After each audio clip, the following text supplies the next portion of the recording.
Nah, untuk yang selanjutnya, tadi udah dibahas tentang kelebihannya, sekarang akan saya bahas tentang kekurangan dari frekuensi modulation.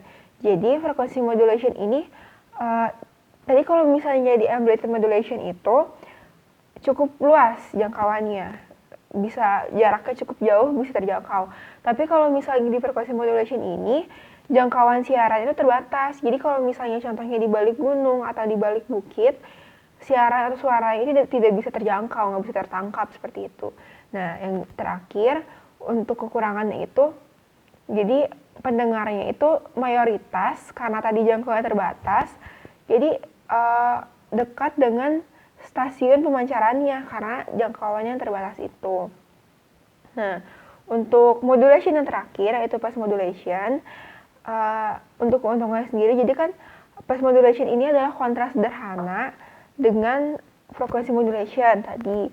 Nah, manfaat utamanya itu dari modul phase modulation ini modulasi sinyal karena memungkinkan untuk sebuah komputer untuk berkomunikasi dengan kecepatan itu dia cukup tinggi dengan menggunakan sistem telepon.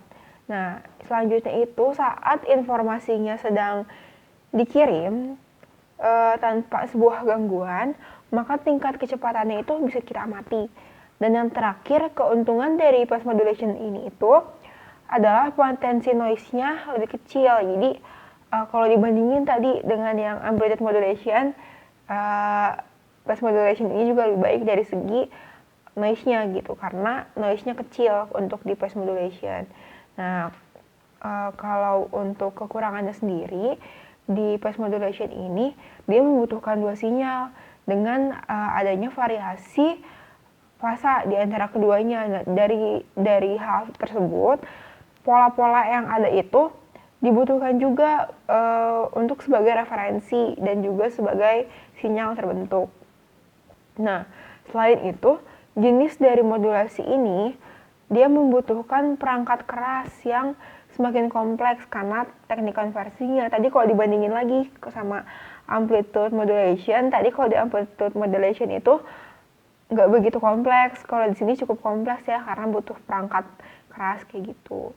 Nah, terus selanjutnya kalau misalnya di phase modulation ini juga ada ketidakjelasan fase. Nah, itu tuh munculnya saat kalau misalnya kita memiliki indeks pi radian itu modulasinya itu 1800. Jadi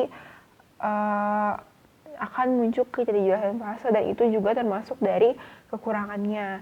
Nah, jadi tadi sudah saya jelaskan mengenai kelebihan dan juga kekurangan dari ketiga modulation yang sebelumnya sudah dijelaskan lebih dalam oleh teman-teman saya.